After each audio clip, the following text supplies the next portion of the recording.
Moving forward, all new medications introduced by Pfizer to the American market will be sold at the reduced most favored nation cost. So we'll be paying essentially what other countries are paying, who have been much lower, much lower for many, many years.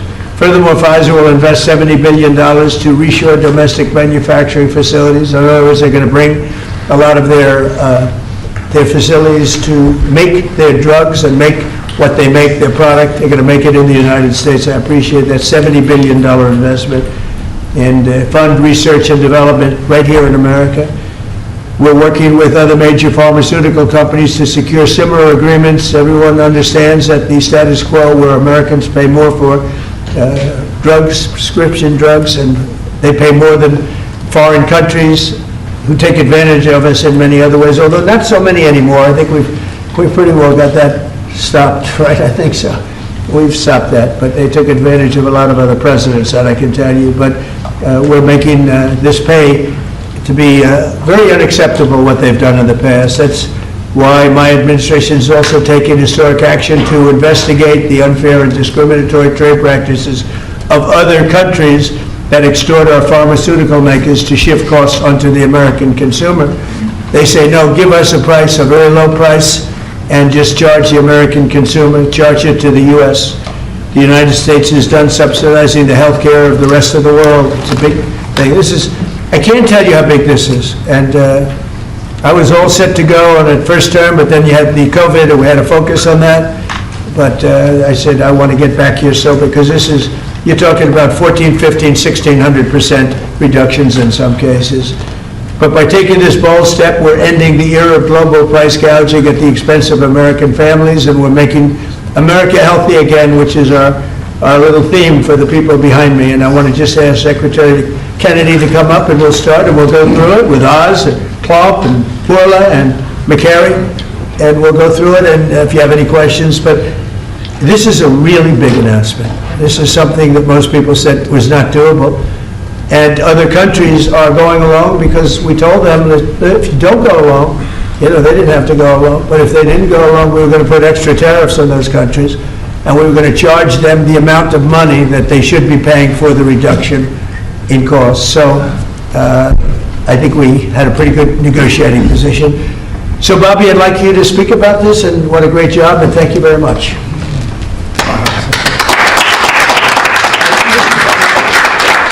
I want to start by thanking a couple of people who aren't up here, Theo Merkel, Dr. Heidi Overton, who played key roles in this negotiation and helped make this happen. And also Inma Hernandez, who's not up here, but John Brook and Chris Klump, who were the people who were negotiating, in some cases, I think including last night, 24 hours without any sleep. This would not have happened without President Trump's leadership. I told my son last night, we're all under secrecy about this, but I told my son late last night, a 27-year-old son, Connor, who's a very liberal Democrat, and I told him this was happening, and he just paused for a minute, and he said, "Thank you, Dad, I'm so proud of you." Because this is something Democrats have wanted for 20 years, Republicans have wanted for 20 years. Everybody said they're going to do it. Nobody has even taken a step towards doing it. And the reason was because it was such a daunting task. And, even all of the negotiators, you see, I also want to thank Howard Lutnick. This would not have happened without him. But even all of the negotiators here and all the people on at HHS and at the White House team, all we could see was all the reasons that this couldn't happen. Everybody had tried, nobody could make it happen, and it was President Trump alone who, with his doggedness, his persistence, he saw this clearly in a way that none of us other, in its most simplest terms. Why are we spending more on this country than any other country? Why are we spending 75% of the revenues that come to the pharmaceutical industry? We're doing all the research, and everybody else is riding on our slipstream. And President Trump, I would say, harangued and harassed us to make this happen. I was getting calls at 11:30, 12 o'clock at night. Oh, are you asleep? And you got to get MFN done. And at one point, Dr. Oz told me I can't take the president's calls anymore. I have a lot of reasons, my wife has a lot of reasons to say to me about different things that happen in my life. Doesn't that give you anxiety? And I say, I don't get anxiety. This gave me anxiety. Oh, thank you, President Trump. It would not have happened without your leadership. This is real leadership. It's somebody, a president who has a vision and makes that vision happen. And I can't think of any other president of the United States who could have done this in our history. I'm very grateful to you. This is an extraordinary benefit to the American people. Thank you for your vision, President Trump, your bold action, your unwavering commitment to health and well-being of the American people. Never has a president stood up so bravely for the American people with respect to health care. And by the way, I forgot to thank Albert Burla. Albert and I have had a long history of antipathy and antagonism toward each other. But I have to say his leadership in this took tremendous courage. And he really created a template for corporate responsibility, for putting public health ahead of his individual interests. So I'm very, very grateful to you for that, Albert. Under the leadership of President Trump, the U.S. government is now acting as a tough negotiator on behalf of the American people. Today is about fairness, it's about equality, it's about giving hope to those who are trying to stay healthy, who are managing illness, and who are fighting for their lives. We refuse to make the most vulnerable citizens continue to pay an unthinkable price for the world's pharmaceutical breakthroughs, which we pay for.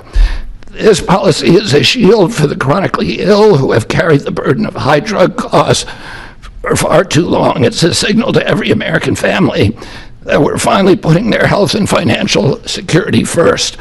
And it sets a new standard, one that says we won't write blank checks to the drug industry any longer. No family should ever be forced to choose between filling a prescription and putting food on the table. Americans should not be gouged paying 300 or 400 or 1,000% more than people in other countries for the exact same drug, many times manufactured in the same factory in New Jersey and sold in Great Britain for 1/10 the price that it's being sold for here. This week, and I was with some friends up in Martha's Vineyard, and an old friend, one of my oldest friends, his wife and daughter have a chronic disease. And that chronic disease last year cost $150,000 to treat. And the mother had to choose whether she was going to take that money and spend it on her or her daughter. And she spent it on her daughter. So she had to make that choice. It's a choice that no mother should have to make. We did a roundtable recently on drug prices. One patient spent more than $180,000 on one drug. One cashed in all of her savings and worked 3 jobs to make ends meet. One almost quit her job and moved to Germany to get the drug cheaper. Some looked at getting the drug on unsafe secondary markets because they could not afford it through the legitimate markets. Today, we begin to right that ship. For the mother trying to help her child get better, for a grandmother at the pharmacy counter, and for millions of Americans who want to restore their health. Today is about another promise made by President Trump and another promise kept by President Trump to the American people. And it's only just the beginning. This is all thanks to your unwavering leadership, Mr. President. Thank you. Thank you very much. Thank you very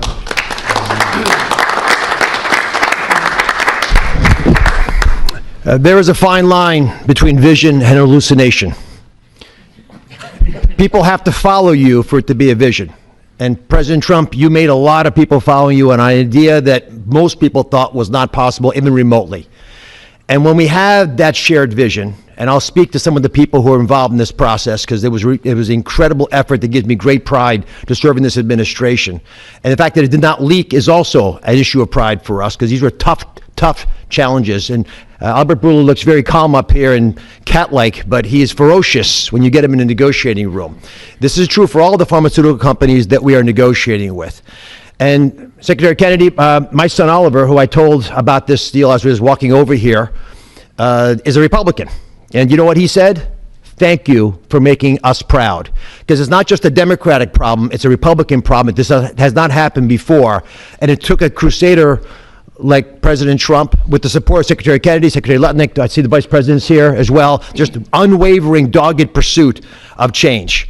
And now I have to admit that I know the president has me on speed dial, and most of the time when he would call me, as Secretary Kennedy alluded to, it was about MFN, and he always had reasons why we needed to go faster, why people were being hurt today, because we're allowing the kinds of pricing that had been tolerated for so many decades in America. The time of the day didn't matter, the day of the week didn't matter, and that's how the president was functioning. This was such an important part of what he saw as his legacy, which is why it brings such pride to all of us up here and many others to deliver it. And the laser focus that the president had on this, which he shared with me the day that I was nominated, that he nominated me for this position, and has reminded me frequently since, made it a top priority for us as well at CMS. Now, to do this, you have to have tactics, not just vision, but tactics. And the first tactic the president shared was to introduce me to Albert Bourla. He took us to dinner with Secretary Kennedy, and he argued, and he's a great deal maker, as you know, that if you're going to make a deal of this scope, of this nature, you need trust. So the president lit the kindling, he got the embers going, but he needed us to nurture that beginning of a fire so they would blaze into what today we can announce as the grand deal, one of the greatest ever, certainly in the space of pharmaceuticals. I gained to respect Albert, and I'll tell you why in particular. It was because he recognized the dangerous problems facing so many Americans, that they had to choose between taking medications prescribed by their doctor that could be life-saving, or shopping at the grocery store, paying for their kids a fundamentally important need that would be squeezed out because they couldn't compromise on drugs, or often worse, they compromise on the drugs. 1/3 of all prescriptions are not filled in the pharmacy because of this.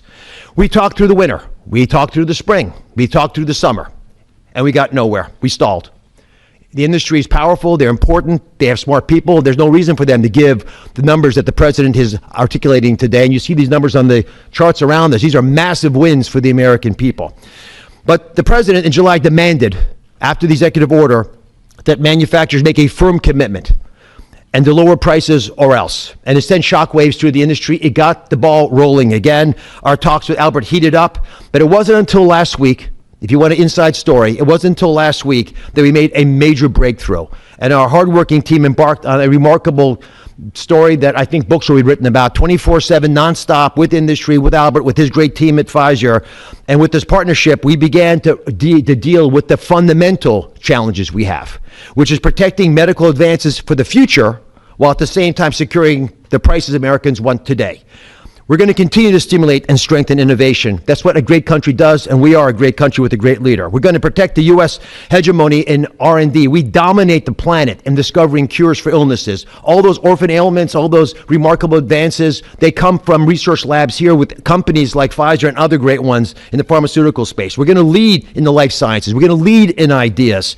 And we're going to make sure that we do all that while we're being fair to the American people, especially our most vulnerable. We're going to finally deliver on the fair drug prices that President Trump has been speaking about for 2 terms. We're going to celebrate this historic day, I predict, this historic day in the medical field for generations to come. The heroic negotiators that I do feel compelled to mention, and Secretary Kennedy kindly also mentioned their names.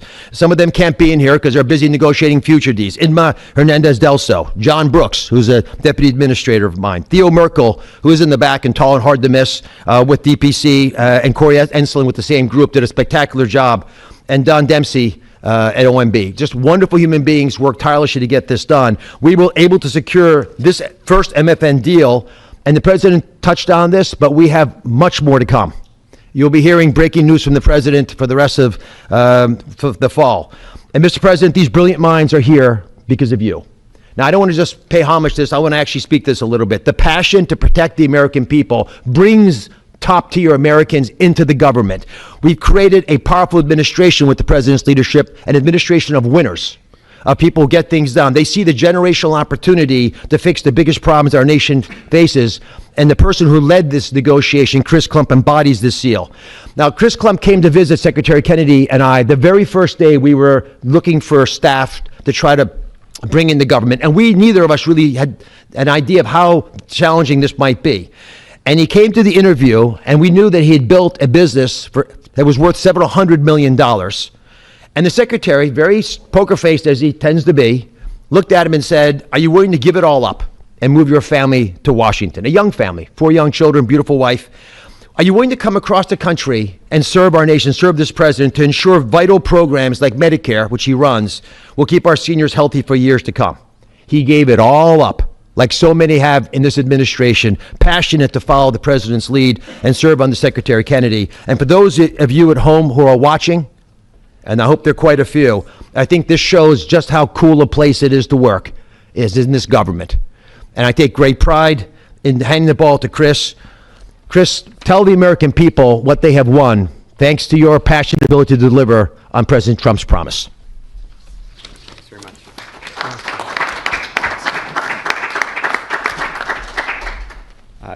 Thank you, Mr. President.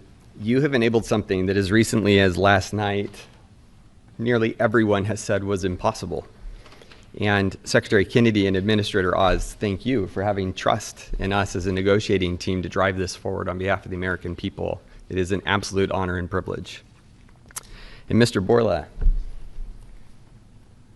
to you and to the team at Pfizer, you have taken a step that I think few appreciate, requires a level of courage to change something that for decades administrations have tried. And there was no incentive rationally for you to do, and yet you've done it because you recognize the opportunity to align your economic interest with the social interest of the American people, and we are grateful. Today is historic, as has been discussed. This is a major win in the battle for affordable health care and affordable drugs. As the president said, on average, we pay nearly 3 times what the rest of the wealthy world pays for branded pharmaceuticals. And yet we drive more than 50% of global R&D, 50% of revenues, nearly 70% of profits. It's unjust, it's morally unjust. And when this happens, we stifle innovation and we limit access for the most vulnerable people across the planet and in America who need these medications. And so the president directed us to make deals. That's what he does, and it's what we do. And all great deals, and this is a great deal, are rooted in principles. And this deal was rooted in the principle of fairness. Now, the president could have directed us to go to the poorest country on the planet and find the cheapest price for every single drug and bring that back to the United States and use the might of the government to insist that that's the price we pay. And that might have worked, actually, for just a little bit. But very quickly, it would have utterly destroyed innovation in pharmaceuticals. It would have destroyed American primacy in building life-saving medications. There are nearly 20,000 known diseases on the planet. We have treatments or cures for far fewer than 10% of them. So that would have been a bad strategy, and it would have limited access to those who need those medications the most. But he didn't call for that. He didn't call for 50% lower than the lowest price on the planet. What he called for was fairness. And that's a powerful principle, because we all grow up wanting to be on the right side of fair. And it allowed us to do what has not been done before, which is to call on manufacturers and ask them to be fair, and allows us to go to countries and ask them to pay their fair share in the battle against global disease. And that is the unlock for this great deal. Now, it's my privilege to talk just for a few minutes about the details of the deal. First, let's start with the definition of MFN. What do we mean by that? This is not made-up list prices that have often been quoted in prior administrations, stuffed with fees and rebates. We're talking about we start at net prices, after fees, after rebates, the prices people actually pay here, the prices people actually pay in other wealthy countries. We then index to a basket of countries, wealthy countries, across the world. And we go drug by drug, and we look for the lowest price. And that becomes the starting point for what an MFN price is in the United States. And then we've built this principles of fairness on 5 key pillars, as we've talked about. Number 1, as has been discussed, direct access for patients at Trump RX, which is a site soon to be launched, available often at full MFN and always at lower prices than currently available. This is bypassing middlemen. It increases transparency. This is American ingenuity outsmarting the system. Number two, the president was very clear to us and directed us to ensure that we secured the lowest prices for the most vulnerable Americans, those who are served by Medicaid. So we focused there first. So Pfizer will be putting virtually all of its portfolio of drugs at MFN prices available to Medicaid in the near future. This safeguards the program.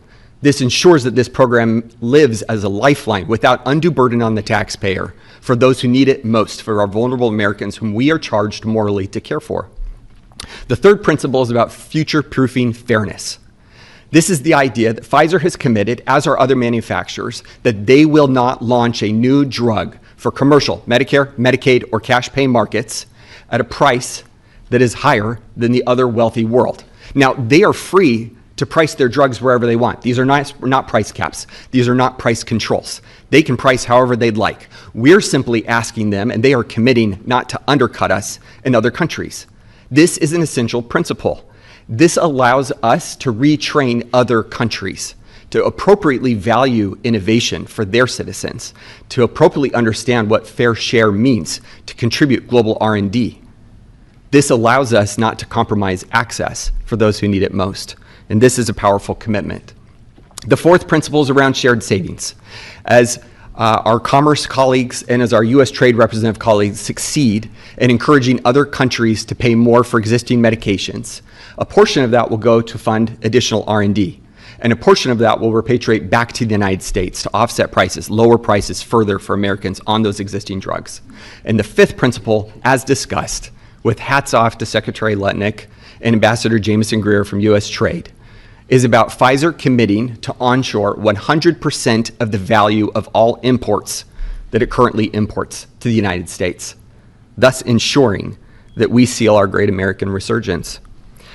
If you're watching this right now and you have been looking for evidence that this is a president who knows and cares about you, who is fighting for you, who is fighting for every American, this is Exhibit A.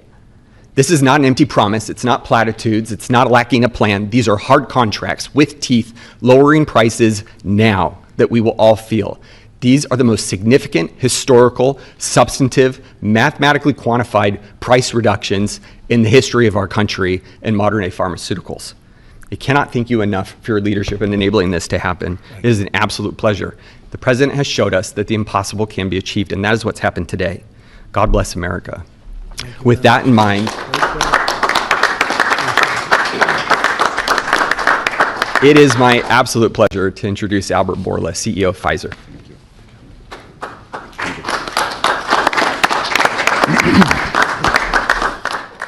Mr. President, what an honor to be here today in this office to announce a landmark agreement. I think it's an historic day. Is this the coolest office? He has a beautiful office, but the Oval is the coolest, right? What do you think? I think by far. And I have seen other presidents' offices. There's nothing like that. Yeah, it's good office. Yeah. So it's an historic day because I think today we are turning the tide and we are reversing an unfair situation. For years, other rich nations refused to pay the fair share for the medical innovation. And as a result, Americans had to assume disproportional cost on their shoulders. This situation, we all knew, is not sustainable. This situation is a situation that many wanted to change, but no one could. This is changing today with this agreement. In July, the President sent to me and other heads of pharmaceutical companies a letter. And over there, he articulated 4 specific requests. These requests, it was obvious to us, were designed to lower drug cost in the America in different ways, each one of them. And altogether, holistically, to have synergistic effect in the impact that that will have in the US healthcare cost and patients. With this deal that we signed today, we satisfied all 4 of President's requests, all 4. The big winner of this deal clearly will be the American patient. There is no doubt about it. They are the ones that will see significant impact in their ability to buy medicines. But I would argue that it is not the only winner. I think who else is a winner here? It is American innovation and American economy. In our industry, we had two major overhangs that have substantially reduced our valuations and create concerns for us in our ability to invest. We are addressing both of them right now, and I will speak about them. The first one was the uncertainty of tariffs. Because President is absolutely right. Tariffs is the most powerful tool to motivate behaviors, Mr. President, and clearly motivated ours, right? So, by this agreement that we did, we commit to onshore the production of our medicines that are consumed in the US and are made outside the US. And for that, we are ready to unleash our investment portfolio in this country. And the President graciously gave us a 3-year grace period that we will not be subject to the 232 tariffs, as long as, of course, we move the products here. That's one. The second overhang in our industry was this uncertainty. What will happen with the framework of it was what was holding people from investing in the pharmaceutical industry, which resulted in significant reduction of our multiples. Actually, our multiples are at historical low. Well, now we have clarity about what is the framework for the US pricing. Read the letter of President Trump, read the 4 points, and this is the framework. And we will abide to that, and going forward, this is how things will be priced in the US and abroad. We are ready to invest, as the President also mentioned, $70 billion in the next few years from Pfizer in manufacturing and research in America alone. I really think this is an historical moment because also I can put that behind us and focus on the things that I want to spend my time, cancer treatments, to bring better obesity medicines, to bring better vaccines, to bring things that people value. And thank you for allowing us to do that. I want to thank Secretary Kennedy. I want to thank Secretary Lutnick. Your leadership helped us to pull that together. You are the masterminds of everything, and without the brilliant way that you designed the whole thing, we wouldn't be able to make it happen. Blessings. But you were even more brilliant because you had someone in your team that he was the driving force behind everything. And I don't have words to thank you for your integrity. And it is what you have said. We created trust from day one. And that was the most important thing that allowed us to be able to pull very difficult negotiations. Of course, also I want to thank the US trade representative, who is also heavily engaged, and he's probably the first trade representative that I have seen that cares about our industry and cares to do something about unfair situations out there, but more than anyone else. Mr. President, I want to thank you. Thank you very much. For your leadership, and frankly, for your friendship. Thank you. Thank you. Albert, thank you very much. Great job. Great job. Thank you, Mr. President. The growth of drug spending, that is, the increase in drug pricing, is the fastest and biggest increasing area of healthcare spending. So today's announcement has incredible implications for healthcare spending in the United States. And today marks the beginning of the end of the Great American Ripoff. And it also marks the beginning and the end of a great American tragedy, something I've seen as a physician at the bedside. Patients getting spun up into a financial rage, doing GoFundMe campaigns online, sending repeat reminders, asking people to donate, getting their churches to pass the offering plate from pew to pew, Sunday after Sunday, to try to get enough money to pay for a drug in the United States, a drug that's 5 or 10 times more expensive than the same drug in France or Germany or the UK. People get spun up, and it's a tragedy. Having cancer is hard enough. Getting spun up into a financial rage in order to try to get the money to pay for treatment makes it so much harder. 37% of people who go through cancer care say in the end that the financial toxicity makes them want to avoid or delay care in the future. That is, they're done with it. They're done with the system. That's how toxic financial toxicity can be. And for what? For what? So the U.S. can finance the R&D of the world? Well, that ends today, thanks to President Trump. So we want to see R&D. We want to see American pharmaceutical companies thrive. We want to see pharmaceutical companies that do business and manufacture in the United States thrive. At the FDA, we're doing our part. If you're going to equalize your price to that of other wealthy countries, we're not talking about Zimbabwe. We're talking about Germany, France, UK, Japan, other wealthy countries, the OECD countries.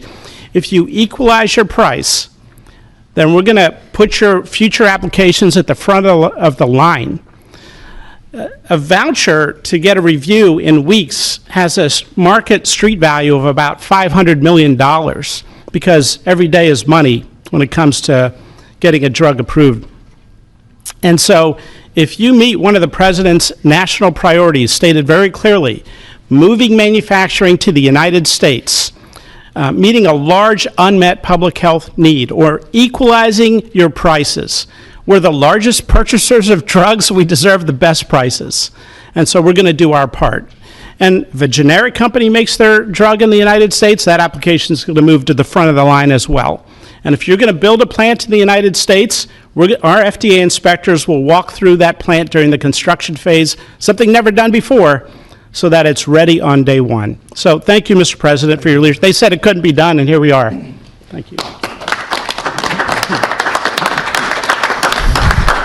Chris, you may want to go up and just show one of the boards about how quickly the prices come down. And these are small examples. We're going to have it over 1,000% in some cases. You'll see that during the week. But we just picked out 4 at random, and you see the kind of numbers. Bobby and maybe Albert, good. We picked 4 examples, but I want to be totally clear, these are not the only 4 examples. And as the President mentioned, this is not the only agreement. It is the first. It's a historic agreement.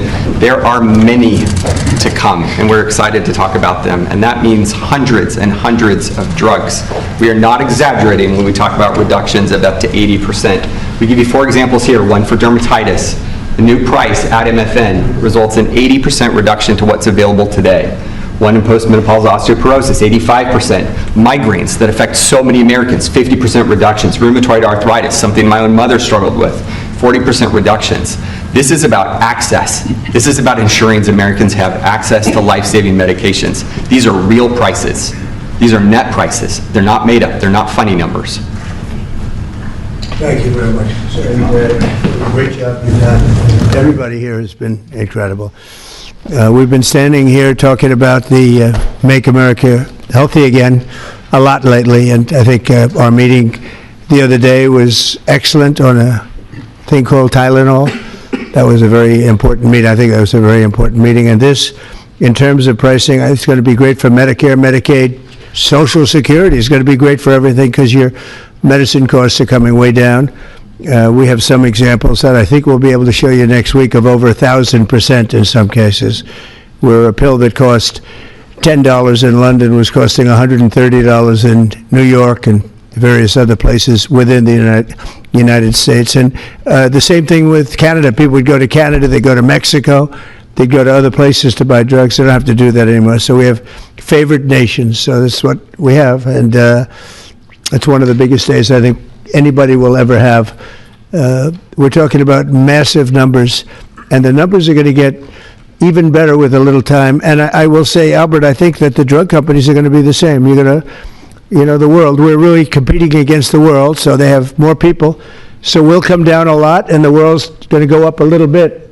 And the end result is you're going to, I think, do the same business pretty much. Maybe you'll figure a way to do more business, I think, knowing you. But I think the drug companies, we're going to come down a lot, the U.S. will come down a lot. But the world, many more people, is going to go up a little bit, and it equalized, and it's a great tribute. And I want to thank everybody up here. J.D., thank you for all of your help, too, and Howard, great, really great job. Thank you all very much. Do you have any questions? How about we focus on this? It's so big, let's focus on this. Can you please give us a timeline? Yeah, Mr. President, first of all, this kind of goes along with your America First campaign promises, for lowering healthcare costs. On a day that it seems like we're going into a government shutdown led by Democrats on the premise of providing health benefits to illegals, this seems to, your move here is a stark contrast to that. Could the same principles that you did today apply to health insurance, to maybe lower the cost of health insurance? Many Americans are kind of struggling And with that. we're as well. working on just that, little different group, but we're working on just that. It could, I don't know to this extent. You know, we have a pill, one pill in particular we're going to show you next week. It sells for $10 in other countries and $137 in the U.S. And that's coming down now to probably $15 or $18. They'll go up to 18. I think that's pretty much right, Albert. It's not you, but they'll go up to 18 and we'll come down from 135 or whatever down to 18. I mean, that's a massive number. Remember, I was the one that held a news conference because I lowered drug prices by 1/4%. I think it was 1/8 of 1%, but it was the only one in 28 years that brought drug prices down for the year. But it was a very small number. Now we're talking about, you're going to see one over 1,000%. Look at these numbers. So, and this has a big impact, even on the discussion that we'll have with Chuck Schumer, who was here yesterday, along with a very nice gentleman who I didn't really know. You know who I'm talking about. The two of them came and we had a good discussion, and we're going to see what happens. We're going to see what happens, but this has a huge impact on that because these numbers are going to bring Medicaid. We talk about Obamacare. Obamacare is a failure. Obamacare is not good. It's there, but relative to other health care programs, it's in the lower 20%. It's not good. And I asked the Democrat representatives, what do you think about coming up with a better health care? This actually allows you to do that because the cost of prescription medicine is a very big, more than 50% the cost of what we're talking about. So we might be able to do something like that. This is one of the biggest news conference from a medical standpoint that I think has ever been had by any administration. Yeah, please. Thank you. I'm curious, where are the other companies other than Pfizer? Are you expecting them to come later? They're all with us. And I was honored to have Albert be the first. He's done a fantastic job with, as you know, with the COVID. He did a fantastic job with a lot of things. He's a leader, and Pfizer is right at the top. You know, it's there. Eli Lilly has been fantastic also, my friend. And they're all coming in over the next week. We're making deals with all of them. And I said, if we don't make a deal, then we're going to tariff them an extra 5, 6, 7, 8%, whatever the difference is, and we'll take it that way. So we took away the advantage by the fact that we have tariffs. We took away the advantage that they would have of just saying no, and we couldn't do anything about it. If they do that, what we do is we'd put a tariff on them of an equivalent amount, and we take it that way. And nobody wants to play that game. So they're going to be, they're all going to be good. We didn't have to mention that to Albert.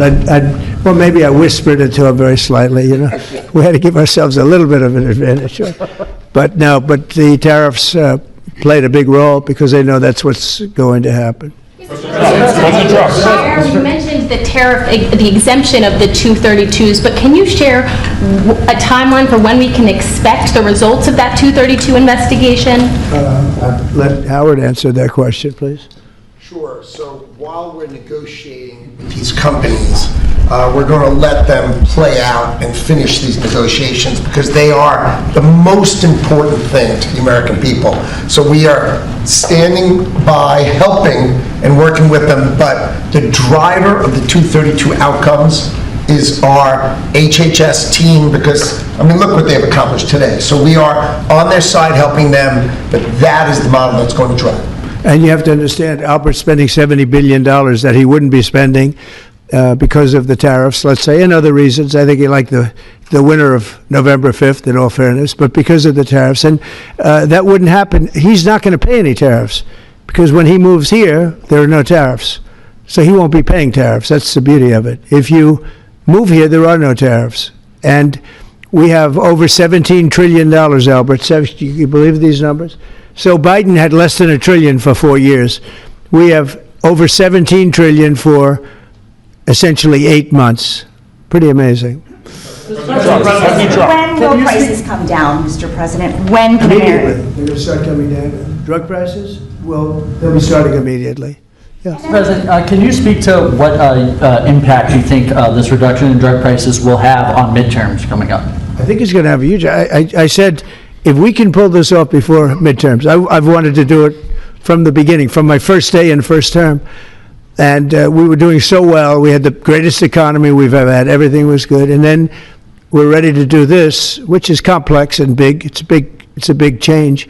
But what happened is COVID came, and we focused on COVID. We focused on COVID very hard, with Albert, with the other companies, with everybody. Regeneron was a great thing. You know, we did a lot of therapeutics that were fantastic. And so we focused on that. And I said, if I pull this off again, the first thing I'm going to do, and you know, we've been working on this for 8 months. This is a very big deal. This is a big shock to the system.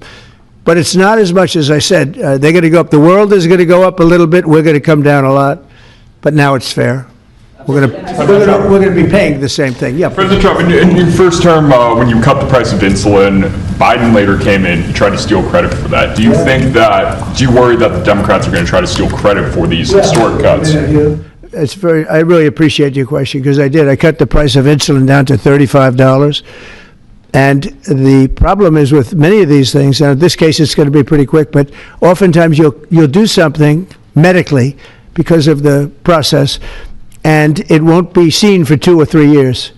That happened also with, I could say 4 different things, but just if you talk about insulin, so it was 200, 300, 500, and you couldn't get it, and I got it down to 35.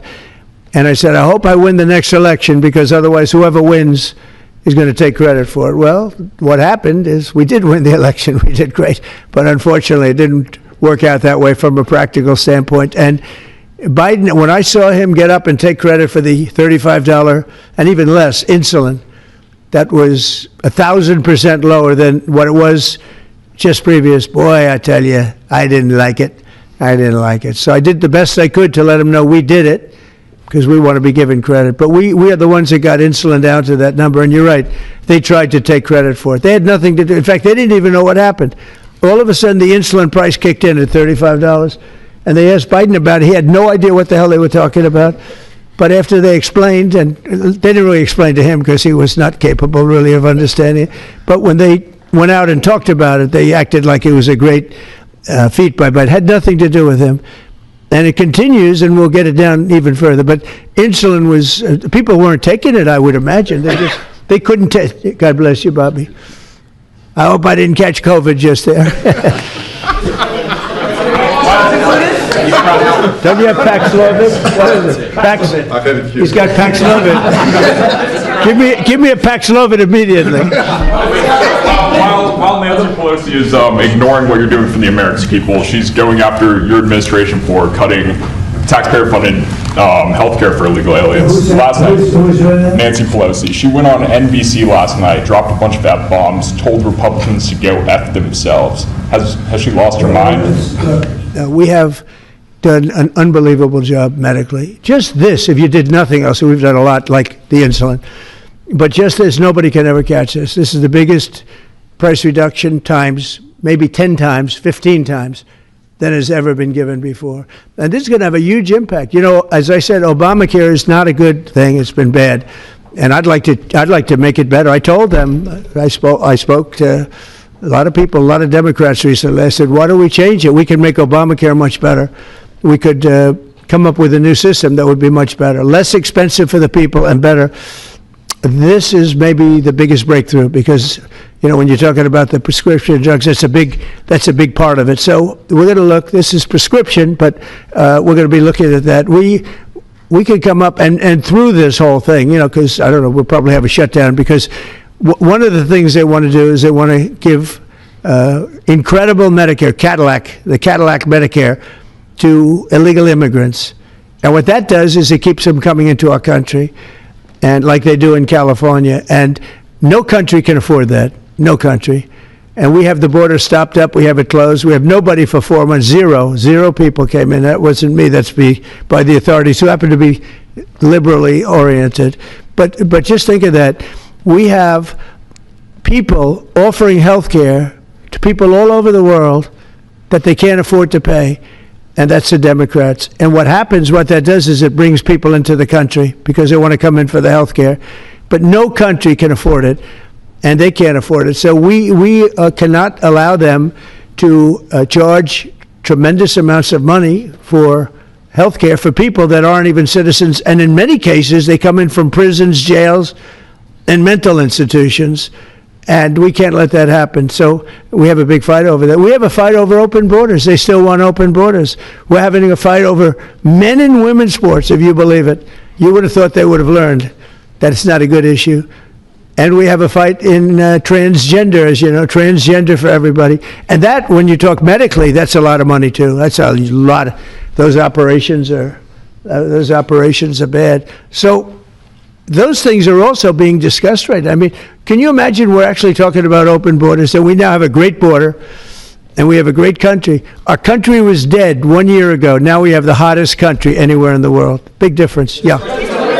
What does it say about the state of the Democrat Party when they have a 33% favorability rating on average in recent months, and they're willing to shut down the government over health care? They are shutting it down. We're not shutting it down. We don't want it to shut down because we have the greatest period of time ever. I told you, we have $17 trillion being invested, so the last person that wants it shut down is us. Now, with that being said, we can do things during the shutdown that are irreversible, that are bad for them and irreversible by them, like cutting vast numbers of people out, cutting things that they like, cutting programs that they like. And you all know Russell Vought. He's become very popular recently because he can trim the budget to a level that you couldn't do any other way. So they're taking a risk by having a shutdown because of the shutdown, we can do things medically and other ways, including benefits. We can cut large numbers of people out. We don't want to do that, but we don't want fraud, waste, and abuse. And, we're cutting that. But they want to have illegal aliens come into our country and get massive health care at the cost to everybody else, and we don't have it. And that's I would say, the number one reason that they want to strike is to get illegal immigrants health care. And, Gavin Newsom wants that, too, in California, and it's destroying California. We can't have that. We're not going to let it happen. Do you have a plan for dealing with drug companies that are responding to MFN only by raising prices overseas as opposed to lowering prices in the U.S.? No, they're responding. I understand that question very well, but they're responding by lowering prices. They're helped by lowering prices. There's a price at which they can't sell, and they're helped by lowering prices. In the case of Albert and in the case of Eli Lilly, the fact is our prices are coming down massively. You see, that's just a few of the basics, but they're coming down much more than that with many drugs, and over 1,000%. Think of that, over 1,000% reduction. And we'll show you that next week because we have some of them on the board next week where you have over 1,000% price reduction. Now, what's going to happen is you're going to have the market will kick in. This way, the market kicks in. The other way, it was just basically it was just a form of control. You were stifling the market. Yeah. At this point, is a shutdown inevitable? And how would you describe the negotiations with Democrats yesterday? Are more meetings scheduled? So nothing is inevitable, but I would say it's probably likely because they want to give health care to illegal immigrants, which will destroy health care for everybody else in our country. And I didn't see them bend even a little bit when I said we can't do that. Okay? Can I ask a question of Dr. Oz, Administrator Oz? If there is no deal reached on the Obamacare subsidies with the Democrats, is there anything that CMS can do to lower those, or to mitigate the increases of those Obamacare subsidies? Not really, but we have time.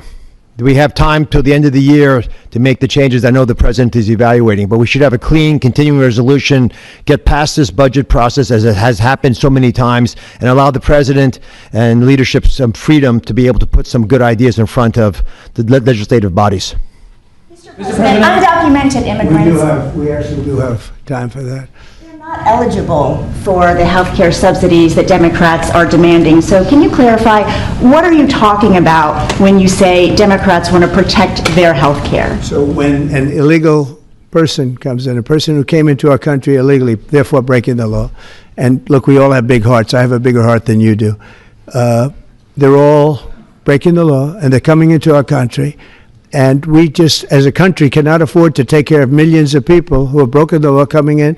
We want them to come into our country, but we want them to come in legally. Now we have a strong border, very strong border, thanks to Christie and Tom Homan and the whole group. They've done an amazing job at the border. I mean, we had a border that was reckless. We had a border that was a disaster. They were coming in by the millions. I say 25 million people. You're saying less, but I say 25 million people came in illegally.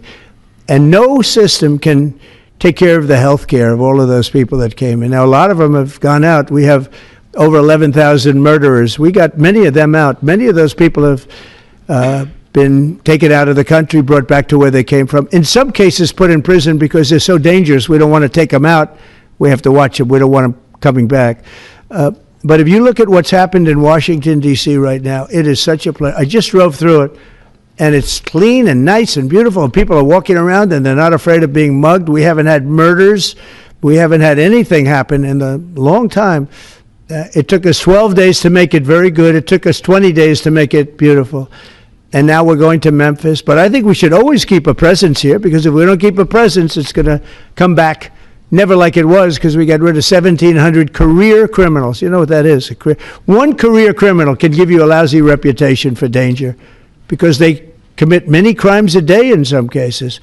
But Washington, D.C. is an unbelievable example of what can happen. And now we're going, as you know, to Memphis, which was very similar to Washington, very dangerous.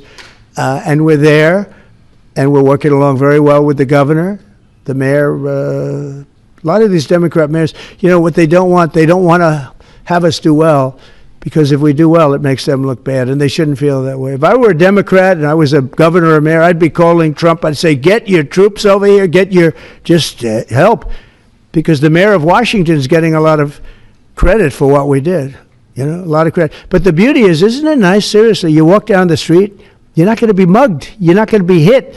We had a meeting about 3-4 months ago, and I was saying to the media, how many of you people have been threatened or mugged or accosted during your walk to the White House? And they said, we don't walk to the White House anymore.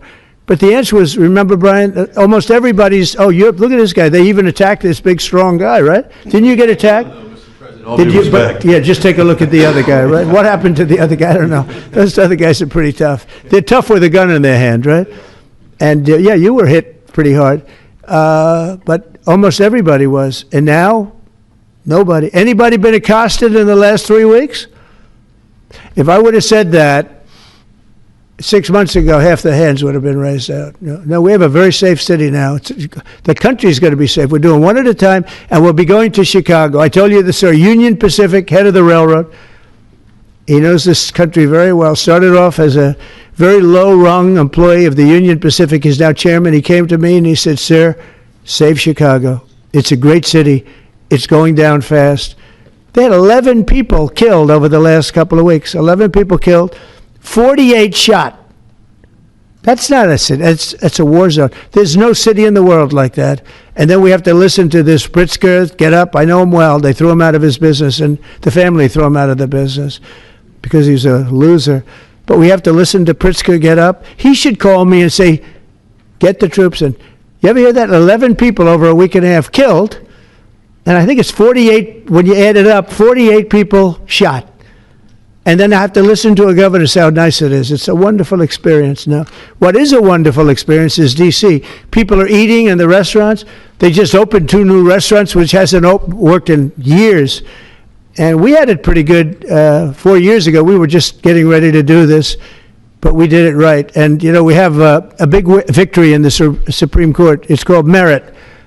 And so that includes the military. Our soldiers, did you see what they look like? These guys, they look like serious soldiers. They weren't playing games. And they went in there and they did a fantastic job. And Washington, D.C. is now a beautiful, safe city. The restaurants are thriving. The people are walking down the street holding their husband or their boyfriend's hand, and they're not worried about being raped or mugged or shot at. And it's been an amazing thing. And we'll do that in every city. We'll do them sort of one at a time. We'll do a couple at a time. And we have a tremendous force because, as you know, in recruitment numbers, when we put out, 2 years ago, when Biden would put out recruitment, nobody would join. Nobody wanted to be in the military. Nobody wanted to be police. It was just announced this morning. You probably saw my speech over with the military, with the generals, admirals. Record numbers of people signing up for the Navy, the Army, Air Force, Marines, Coast Guard, Space Force. I love Space Force. That was my baby. But we have record numbers of people signing up, and that includes police department, fire department. So, you know, it's been an amazing thing. Well, we're going to have another meeting next week on this. We have another great company coming in, similar kind of numbers. But we're going to show you some 1,000% drops in prices. There has never been anything like this in the history of medicine. You have a great cabinet. It's a great team. So thank you, Bobby. Thank you very much. Thank you, everybody. What's the company next week, sir? Let's go. We have an update on IVF coverage, sir? Thank you, Brad. Weight loss drugs? Thank you, Brad. Are the weight loss drugs? Thank you, Brad. Weight loss? Thank you, Brad. Thank you, Brad. Thanks, guys. Thanks, guys. Let's go.